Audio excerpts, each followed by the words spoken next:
I'm Karl Frey. I'm a visual artist in Boston, Massachusetts. I am currently working with the Brookline Arts Center and with Tufts University and different organizations. Well, the Lego landscape paintings are the paintings I'm doing for a show at the Three Columns Gallery at Harvard in October. And my whole issue with landscape, it's actually something I've been working with for a while, is how to make landscapes more active for the viewer. Growing up, I never really understood why landscapes were so popular. And they've been very, very popular in Western culture since around 1820 or so. Maybe the predominant subject matter that people think of when they think of art now, even though it is relatively new in terms of genres. What I like about landscape is that they don't usually involve people, and they're very escapist. I think successful landscapes, you tend to be able to imagine yourself in that place. But as an artist, it's very hard to get excited about recreating a location for me. So I was curious with this project how to capture and how to learn more about how to make a landscape that people find appealing, just the average kind of Americana landscape. So I decided landscapes needed, to meet this criteria, needed mountains, needed forest, and needed water, hopefully like a reflecting pond. And maybe that's very Californian, but I found different landscapes from garage sales, from family collections, from anonymous websites, a lot of landscapes from Yosemite, from Mount Shasta. Those seem to be the two main areas that have this kind of scenery.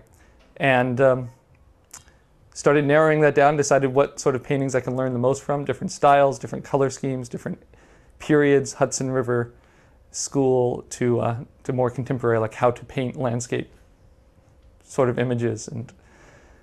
And we're going to deconstruct them. I'm going to build them on Legos. I'm going to try to understand how they're painted, and then we're going to make new images of them through the aid of friends and see how that works out.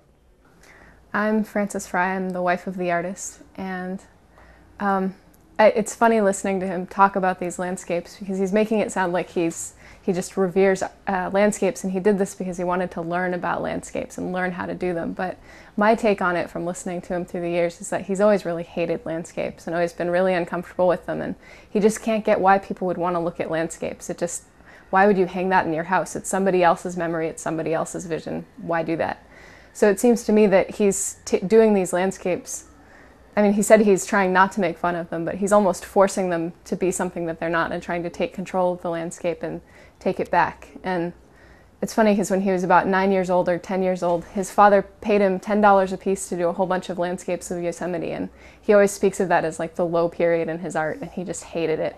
And it seems like this is kind of taking it back. He said that all of his landscapes are very California, and it might be that he's kind of taking control of those landscapes that his father forced him to do. I don't know. So for this process of the Lego landscapes, I find these paintings, whether through digital photography or through internet sites like I mentioned, and I print that out. I try to get a nice printout that I can base my painting on. I never know the actual size of the paintings, whether they're huge or whether they're really small, but I pick one that I think is appropriate. They tend to be kind of intimate sizes, kind of parlor paintings. And I draw them up as is my way of working. I try to think of them so I can teach myself as paint by number, and is currently on exhibit. Each piece is constructed in Legos, and that actually helped a great deal in being able to transport the work from Texas, from San Antonio, Texas, back to Boston. The larger pieces I was able to put into blocks, about 20 inches or so square, and then put those in a carry-on or checked luggage and bring all of those along with me. So the Legos actually really helped with the transportation issues, and then they were reconstructed back in the gallery before they were hung. So the way the space is laid out in the gallery there are 3 vertical columns, and I have pieces on each side of those vertical walls. So there's 6 paintings in the lower space, and each painting is Velcroed to the wall and has an individual light on it. And the reconstructed piece that's hung has a little 3x5 card underneath it, which has the title and the before picture of what the landscape was when it was initially painted before it was reconstructed. The space then has a staircase, and it goes up to a balcony where you can look at the top of the columns, and there is some other work at the top of the columns and on the walls up there. So really the space has a nice light feeling to it, and I'm hoping the Legos distract just enough from that space that you kind of focus on these little jewels. So the whole show, the whole concept behind the show was to make art that was more individual than a regular landscape painting. It wasn't purely decorative, it also has kind of an individual soul and creative voice behind it.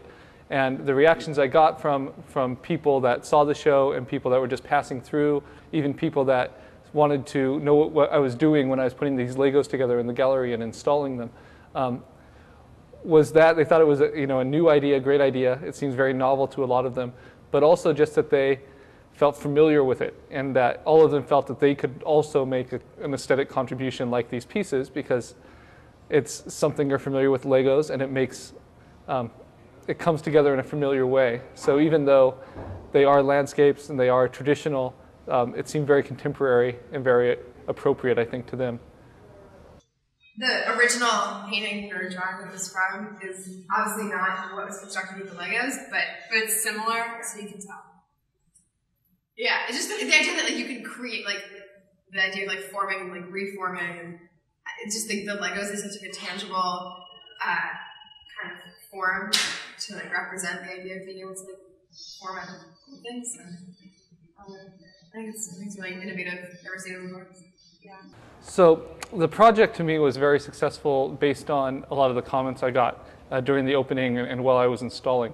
Everyone who came through the gallery, and they're not actually interested a lot of the time in seeing an art gallery when they come through because they're going to another part of the building or they're on campus for another reason.